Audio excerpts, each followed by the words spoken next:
मित्रों नमस्कार। मैं ना सुनांचली कथा कहानी और उपन्यास के साथ पुनः उपस्थित हूँ। मित्रों, इस समय मैं वाचन कर रहा हूँ धर्मवीर भारती के लिखे गए उपन्यास गुनाहों का देवता का। मित्रों, अब तक मैं गुनाहों का देवता उपन्यास के भाग 34 तक का वाचन अपने वाचन के पिछले क्रम में कर चुका हूँ, जिससे आप प्लेलिस्ट में जाकर सुन सकते हैं। आज लीजिए सुनिए उपन्यास गुनाहों का देवता के भाग 35 का वाचन मेरे अर्थात नाथ सुनांचली के स्वर में। वह घर पहुंचा तो उसके पांव जमीन पर नहीं पड़ रहे थे। उसने उफनी हुई चांदनी चूमी थी। उसने तरुणाई के चांद को स्पर्शों से सिहरा दिया था। उसने नीली बिजलियां चूमी थीं। प्राणों की सिहरन और गुदगुदी से खेल कर वह आ रहा था। वह पम्मी के होठों के गुलाबों को चूम चूम कर गुलाबों के देश में पहुंच गया था और उसकी नसों में बहते हुए रस में गुलाब झूम उठे थे। वह सिर से पैर तक एक मदहोश प्यास बना हुआ था। घर पहुंचा तो जैसे उल्लास से उसका यंग यंग नाच रहा हो। बिनती के प्रति दोपहर को जो आक्रोश उसके मन में उभर आया था वह अभी शांत हो गया था। बिनती ने आकर खाना रखा। चंदर ने बहुत हंसते हुए मीठे स्वर में कहा, बिनती, आज तुम भी खाओ। नहीं, मैं नीचे खाऊंगी।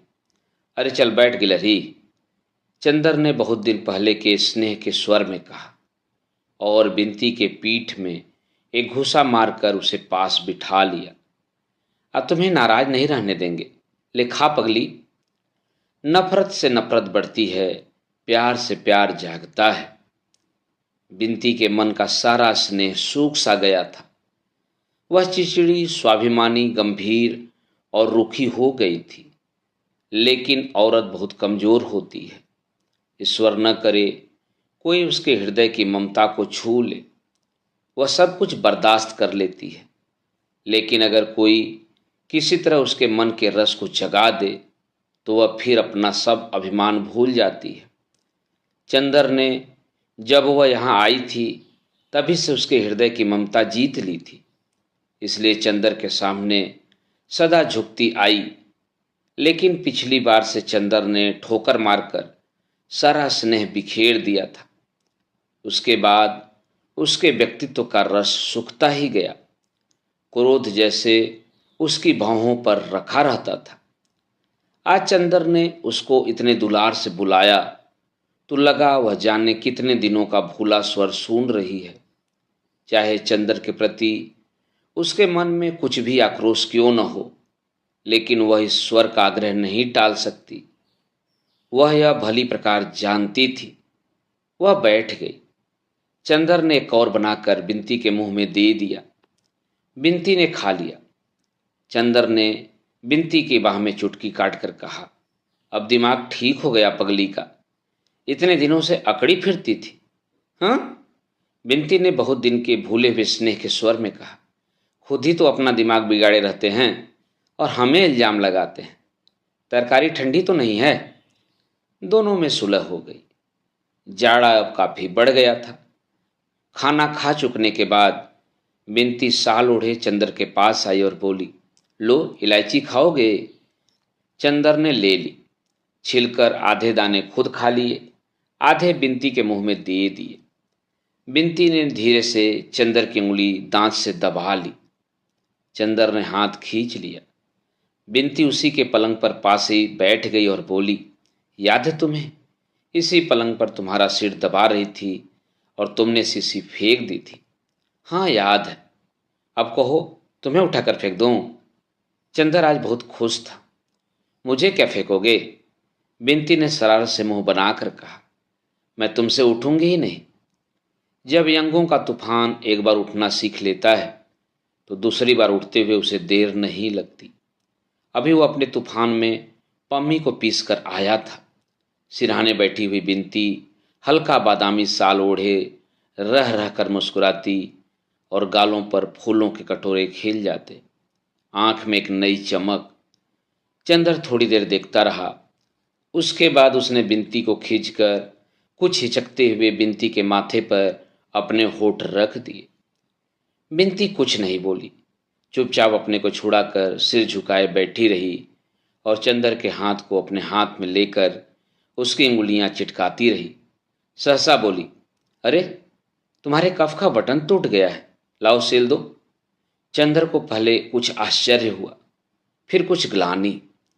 बिनती कितनी समर्पण करती है उसके सामने वह, लेकिन उसने अच्छा नहीं किया। पम्मी की बात दूसरी है, बिनती की बात दूसरी। बिनती के साथ एक पवित्र अंतर ही ठीक रहता। बिनती आई और उसके कफ की बटन सीने लगी। सीते सीते बचे हुए डोरे को दांत से तोड़ती हुई बोली, चंदर एक बात कहे मानोगे क्या? पम्मी के यहाँ मत जाया करो। क्यों? पम्मी अच्छी औरत नहीं है, वे तुम्हें प्यार नहीं करती, तुम्हें बिगाड़ती है। यह बात गलत है बिनती, तुम इसलिए कह रही हो ना कि उसमें वासना बहुत तीखी है। नहीं, यह नहीं, उसने तुम्हारी जिंदगी में सिर्फ एक नशा, एक वासना दी, कोई ऊंचाई, कोई पवित्रता नहीं। कहाँ दीदी, कहाँ पम्मी? किस स्वर्ग से उतरकर तुम किस नरक में फंस गए? पहले मैं भी यही सोचता था बिनती, लेकिन बाद में मैंने सोचा कि माना किसी लड़की के जीवन में वासना ही तीखी है, तो क्या इसी से वह निंदनीय है? क्या वासना स्वतः में निंदनीय है? गलत। यह तो स्वभाव और व्यक्तित्व का अंतर है बिनती। हर एक से हम कल्पना नहीं मांग सकते, हर एक से वासना नहीं पा सकते। बादल है, उस पर किरण पड़ेगी, इंद्रधनुष ही खिलेगा। फूल है, उस पर किरण पड़ेगी, तबस्सुम ही आएगा। बादल से हम मांगने लगेंगे तबस्सुम और फूल से मांगने लगेंगे इंद्रधनुष, तो यह तो हमारी एक कवित्वमयी भूल होगी। माना एक लड़की के जीवन में प्यार आया, उसने अपने देवता के चरणों पर अपनी कल्पना चढ़ा दी। दूसरी के जीवन में प्यार आया, उसने चुंबन, आलिंगन और गुदगुदी की बिजलियां दी। एक बोली, देवता मेरे, मेरा शरीर चाहे जिसका हो, मेरी पूजा भावना, मेरी आत्मा तुम्हारी है और वह जन्म जन्मांतर तक तुम्हारी रहेगी। और दूसरी दीप शिखा सी लहराकर बोली, दुनिया कुछ कहे, अब तो मेरा तन मन तुम्हारा है, मैं तो बेकाबू हूँ, मैं करूँ क्या? मेरे तो यंग यंग जैसे अलसा कर चूर हो गए हैं तुम्हारी गोद में गिर पड़ने के लिए। मेरी तरुणाई पुलक उठी है तुम्हारे आलिंगन में पिस जाने के लिए। मेरे लाज के बंधन जैसे थिथिल हुए जाते हैं। मैं करूं तो क्या करूं? कैसा नशा पिला दिया है तुमने, मैं सब कुछ भूल गई हूं। तुम चाहे जिसे अपनी कल्पना दो, अपनी आत्मा दो, लेकिन एक बार अपने जलते हुए होठों में मेरे नरम गुलाबी होठ समेट लो ना।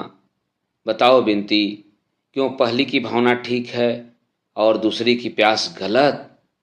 बिनती कुछ देर तक चुप रही, फिर बोली, चंदर तुम बहुत गहराई से सोचते हो, लेकिन मैं तो एक मोटी सी बात जानती हूँ कि जिसके जीवन में वह प्यास जग जाती है वह फिर किसी भी सीमा तक गिर सकती है, लेकिन जिसने त्याग किया, जिसकी कल्पना जागी, वह किसी भी सीमा तक उठ सकता है।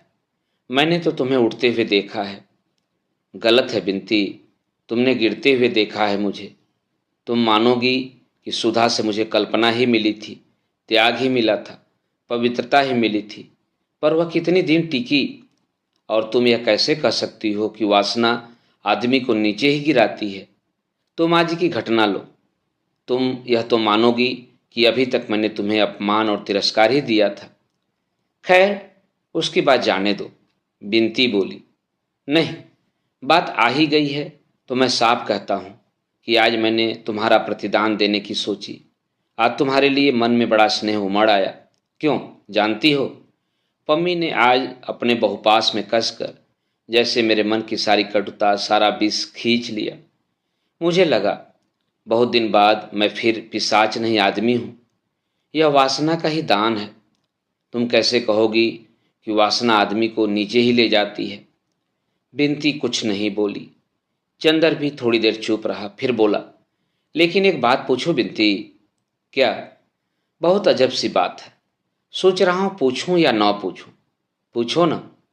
अभी मैंने तुम्हारे माथे पर होठ रख दिए, तुम कुछ भी नहीं बोली। और मैं जानता हूँ यह कुछ अनुचित सा था। तुम पम्मी नहीं हो, फिर भी तुमने कुछ भी विरोध नहीं किया। बिनती थोड़ी देर तक चुपचाप अपने पाँव की ओर देखती रही, फिर साल के छोर से एक डोरा खींचते हुए बोली, चंदर, मैं अपने को कुछ समझ नहीं पाती। सिर्फ इतना जानती हूँ कि मेरे मन में तुम जाने क्या हो। इतने महान हो कि मैं तुम्हें प्यार नहीं कर पाती, लेकिन तुम्हारे लिए कुछ भी करने से अपने को रोक नहीं सकती। लगता है तुम्हारा व्यक्तित्व, उसकी शक्ति और उसकी दुर्बलताएं, उसकी प्यास और उसका संतोष इतना महान है, इतना गहरा है कि उसके सामने मेरा व्यक्तित्व कुछ भी नहीं है। मेरी पवित्रता, मेरी अपवित्रता, इन सबसे ज़्यादा महान तुम्हारी प्यास है। लेकिन अगर तुम्हारे मन में मेरे लिए जरा भी स्नेह है तो तुम पम्मी से संबंध तोड़ लो।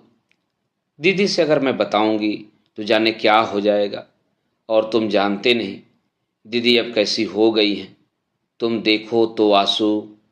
बस बस, चंदर ने अपने हाथ से बिनती का मुंह बंद करते हुए कहा, सुधा की बात मत करो, तुम्हें कसम है। जिंदगी के जिस पहलू को हम भूल चुके हैं उसे कुरेदने से क्या फायदा। अच्छा अच्छा, चंदर का हाथ हटाकर बिनती बोली, लेकिन पम्मी को अपनी जिंदगी से हटा दो। यह नहीं हो सकता बिनती, चंदर बोला, और जो कहो वह मैं कर दूंगा। हाँ, तुम्हारे प्रति आज तक जो दुर्व्यवहार हुआ है उसके लिए मैं तुमसे क्षमा मांगता हूँ। चे चंदर, मुझे शर्मिंदा मत करो, काफी रात हो गई है। चंदर लेट गया। बिनती ने उसे रजाई उड़ा दी और टेबल पर बिजली का स्टैंड रखकर बोली, अब चुपचाप सो जाओ। बिनती चली गई। चंदर पड़ा पड़ा सोचने लगा। दुनिया गलत कहती है कि वासना पाप है। वासना से भी पवित्रता और क्षमाशीलता आती है।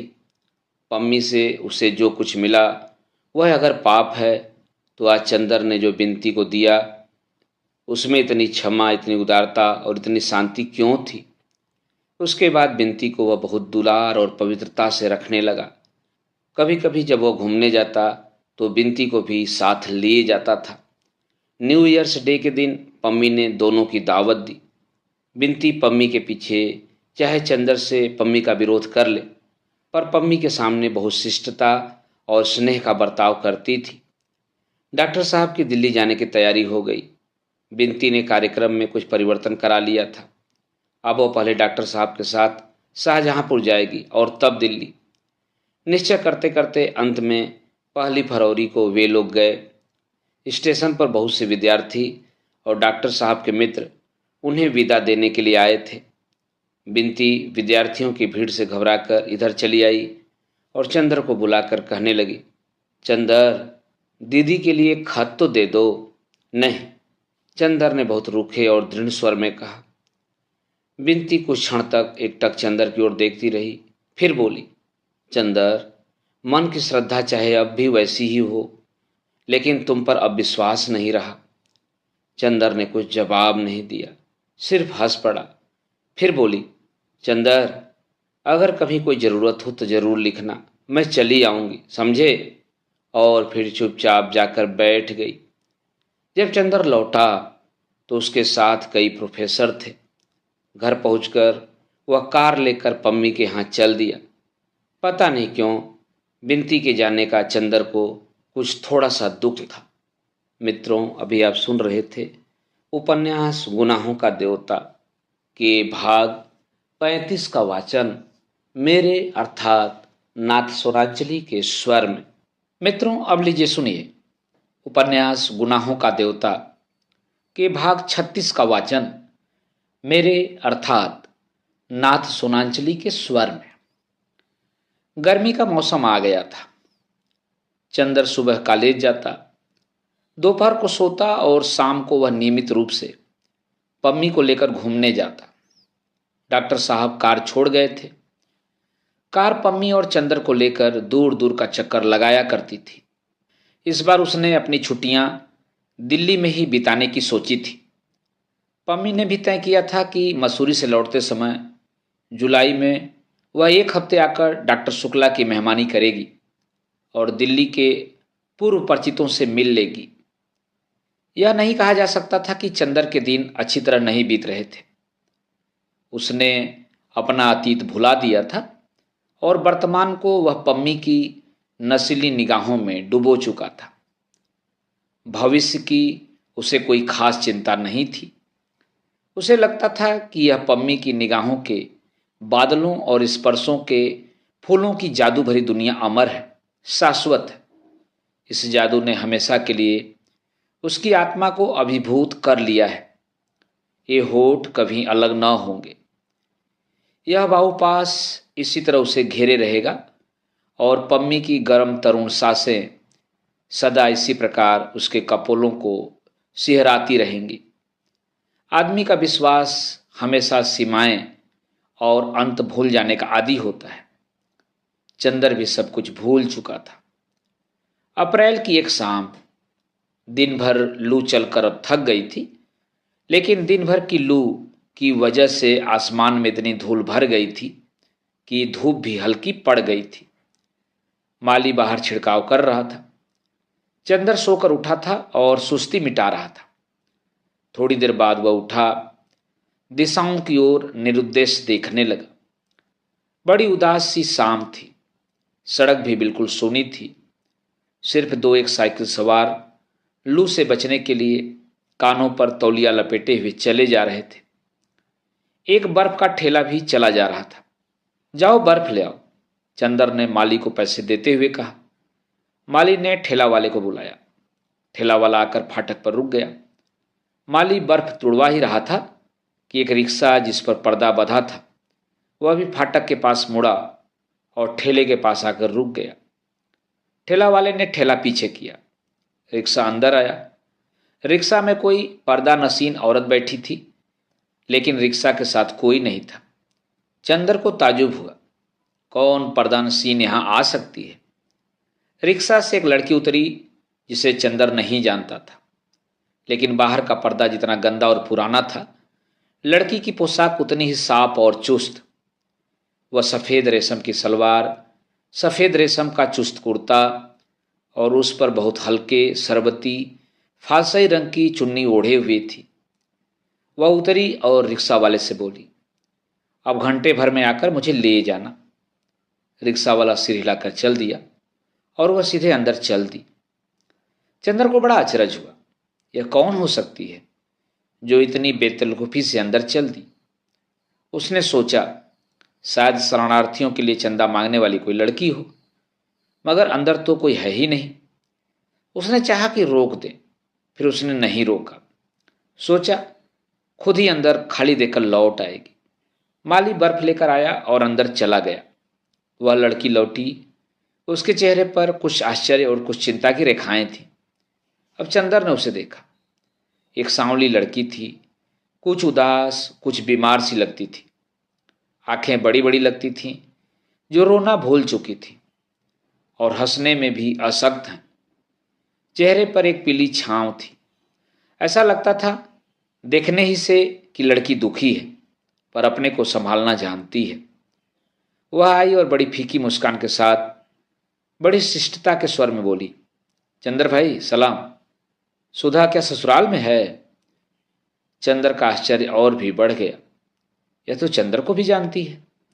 जी हाँ, वह ससुराल में है। आप? और बिनती कहाँ है? लड़की ने बात काट कर पूछा। बिनती दिल्ली में है। क्या उसकी भी शादी हो गई? जी नहीं, डॉक्टर साहब आजकल दिल्ली में हैं, वह उन्हीं के साथ पढ़ रही है। बैठ तो जाइए, चंदर ने कुर्सी खिसका कर कहा। अच्छा, तो आप यहीं रहते हैं अब? नौकर हो गए होंगे? जी हाँ, चंदर ने अचरज में डूब कर कहा। लेकिन आप इतनी जानकारी और परिचय की बातें कर रही हैं, मैंने आपको नहीं पहचाना, क्षमा कीजिए।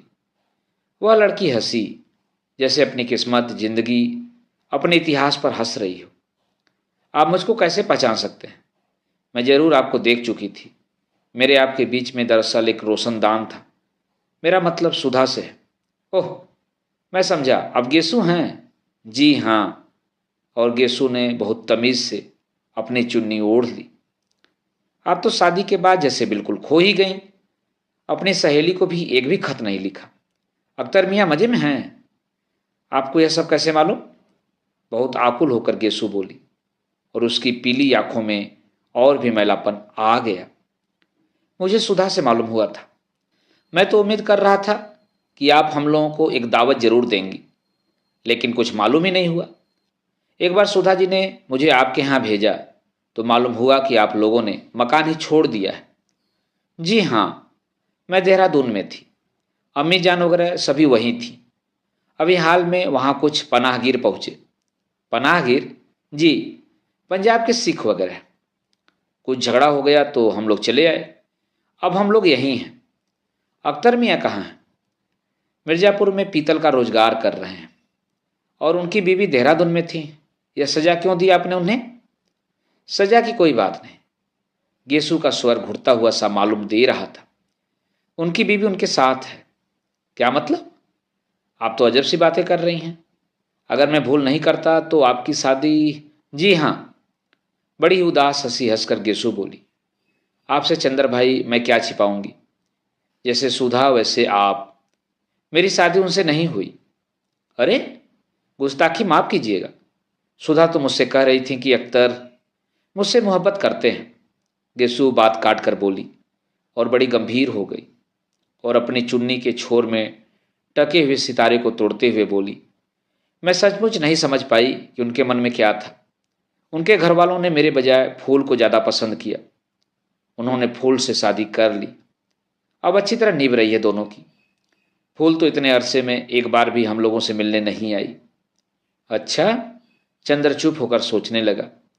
कितनी बड़ी प्रवंचना हुई इस लड़की की जिंदगी में, और कितने दबे शब्दों में यह कहकर चुप हो गई। एक भी आंसू नहीं, एक भी सिसकी नहीं, संयत स्वर और फीकी मुस्कान, बस। चंद्र चुपचाप उठकर अंदर गया। महाराजिन आ गई थी। कुछ नाश्ता और शरबत भेजने के लिए कहकर चंद्र बाहर आया। गेसू चुपचाप लान की ओर देख रही थी, शून्य निगाहों से। चंद्र आकर बैठ गया और बोला, बहुत धोखा दिया आपको। छिह, ऐसी बात नहीं कहते चंद्र भाई। कौन जानता है कि यह अख्तर की मजबूरी रही हो। जिसको मैंने अपना सरताज माना, उसके लिए ऐसा ख्याल भी दिल में लाना गुनाह है। मैं इतनी गिरी हुई नहीं हूं कि यह सोचूं कि उन्होंने धोखा दिया। गेसू दांत तले जबान दबाकर बोली। चंद्र दंग रह गया। क्या गेसू अपने दिल से कह रही है? इतना अखंड विश्वास है गेसू को अख्तर पर। शरबत आ गया था। गेसू ने तकल्लुफ नहीं किया, लेकिन बोली, आप बड़े भाई हैं, पहले आप शुरू कीजिए। आपकी फिर कभी अख्तर से मुलाकात नहीं हुई? चंदर ने एक घूंट पी कर कहा। हुई क्यों नहीं? कई बार वो अम्मी जान के पास आए। आपने कुछ नहीं कहा। कहती क्या? यह सब बातें कहने सुनने की होती हैं।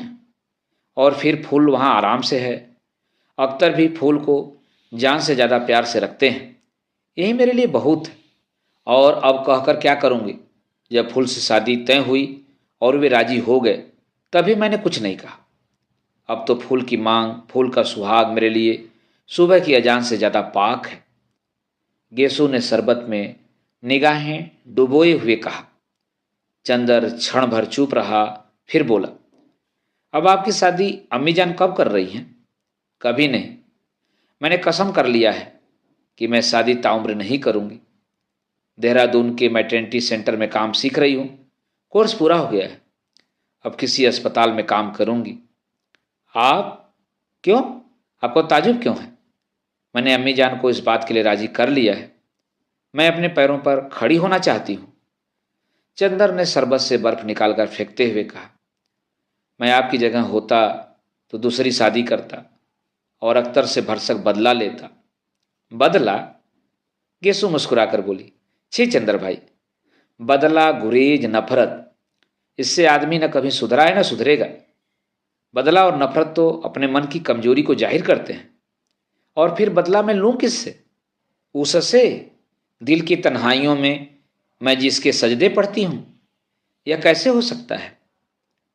गेसू के माथे पर विश्वास का तेज दमक उठा। उसकी बीमार आंखों में धूप लहलहा उठी और उसका कंचन लता सा तन जगमगाने लगा। कुछ ऐसी दृढ़ता थी उसकी आवाज़ में, ऐसी गहराई थी उसकी ध्वनि में कि चंदर देखता ही रह गया। वह जानता था कि गेसू के दिल में अख्तर के लिए कितना प्रेम था। वह यह भी जानता था कि गेसू अख्तर की शादी के लिए किस तरह पागल थी।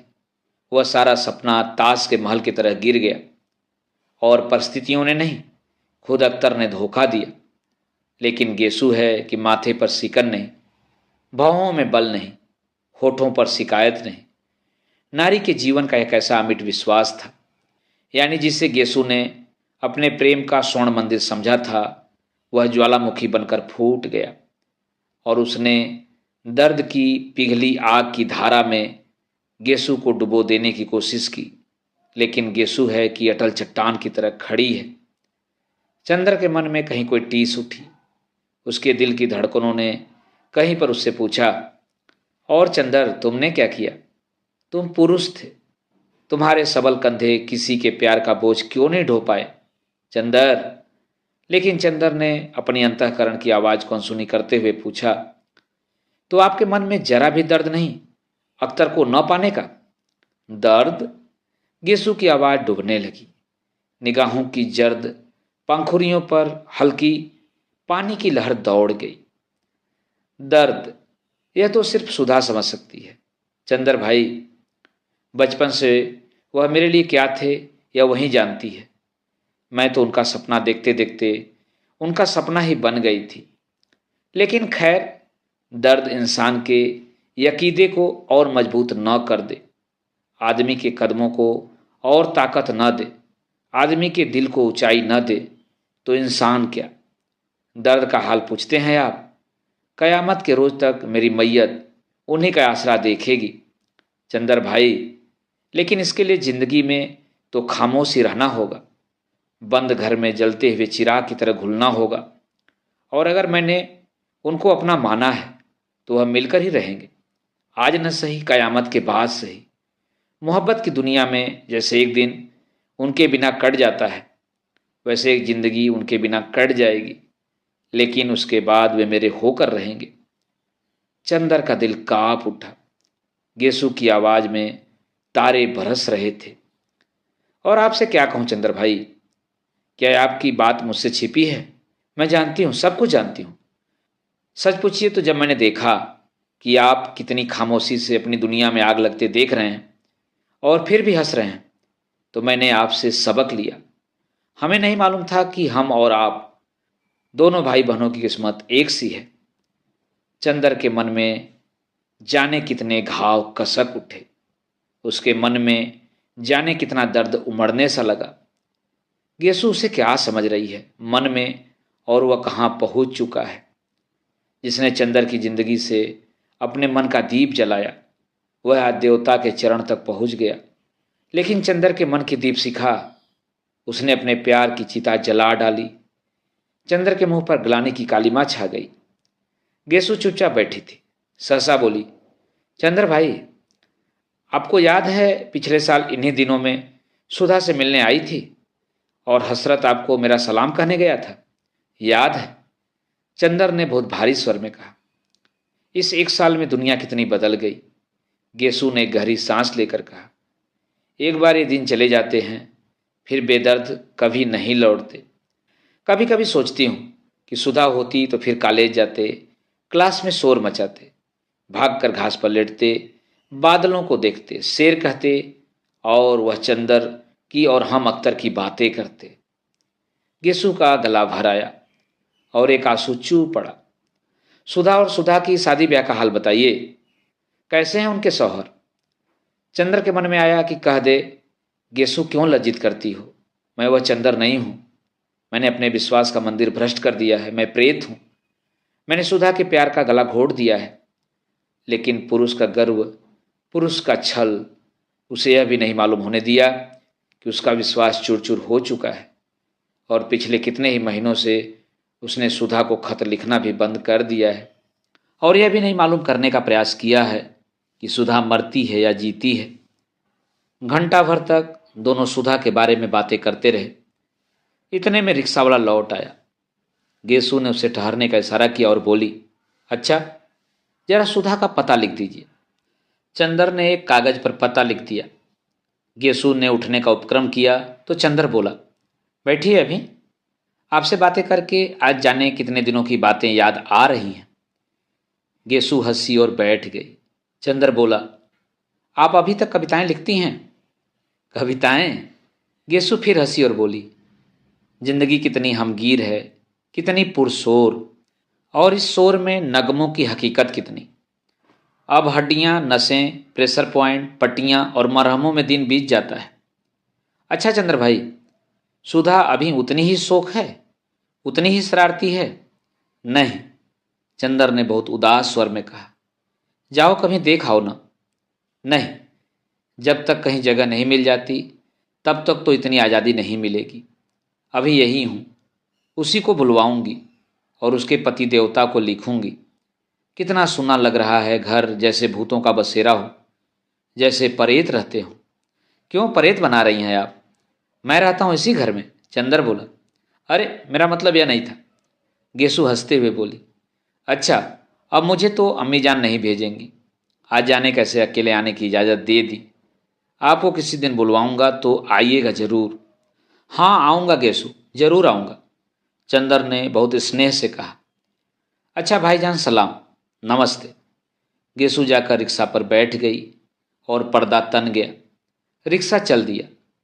चंदर एक अजीब सी निगाह से देखता रहा, जैसे अपने अतीत की कोई खोई हुई चीज ढूंढ रहा हो। फिर धीरे धीरे लौट आया। सूरज डूब गया था। वह गुसल खाना बंद करके नहाने बैठ गया। जाने कहाँ कहाँ मन भटक रहा था उसका। चंदर मन का अस्थिर था, मन का बुरा नहीं था। गेसु ने आज उसके सामने अचानक वह तस्वीर रख दी थी जिसमें वह स्वर्ग की ऊंचाइयों पर मंडराया करता था, और जाने कैसा दर्द सा उसके मन में उठ गया था। गेसु ने अपने अनजाने में ही चंदर के अविश्वास, चंदर की प्रतिहिंसा को बहुत बड़ी हार दी थी। उसने सिर पर पानी डाला तो उसे लगा यह पानी नहीं है, जिंदगी की धारा है, पिघले हुए अंगारों की धारा, जिसमें पड़कर केवल वही जिंदा बच पाया है जिसके अंगों में प्यार का अमृत है। और चंदर के मन में क्या है? महज वासना का विष। वह सड़ा हुआ गला हुआ शरीर मात्र, जो केवल सन्निपात्र के जोर से चल रहा है। उसने अपने मन के अमृत को गली में फेंक दिया है। उसने क्या किया है? वह नहा कर आया और शीशे के सामने खड़ा होकर बाल काढ़ने लगा। फिर शीशे की ओर एकटक देखकर बोला, मुझे क्या देख रहे हो चंद्र बाबू? मुझे तो तुमने बर्बाद कर डाला। आज कई महीने हो गए और तुमने एक चिट्ठी तक नहीं लिखी। छी! और उसने शीशा उलट कर रख दिया। महाराजिन खाना ले आई। उसने खाना खाया और सुस्त सा पड़ा रहा। भैया आज घोबे ना जइब? नहीं, चंदर ने कहा और पड़ा पड़ा सोचने लगा। पम्मी के यहाँ नहीं गया। यह केसु दूसरे कमरे में बैठी थी। इस कमरे में बिनती उसे कैलाश का चित्र दिखा रही थी। चित्र उसके मन में घूमने लगे। चंदर, क्या इस दुनिया में तुम ही रह गए थे फोटो दिखाकर पसंद कराने के लिए? चंदर का हाथ उठा, तड़ से एक तमाचा। चंदर, चोट तो नहीं आई? मान लिया कि मेरे मन ने मुझसे न कहा हो।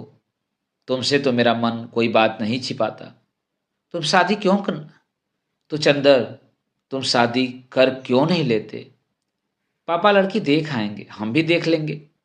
तो फिर तुम बैठो तो हम पढ़ेंगे, वरना हमें शर्म लगती है। चंदर, तुम शादी मत करना, तुम इस सबके लिए नहीं बने हो।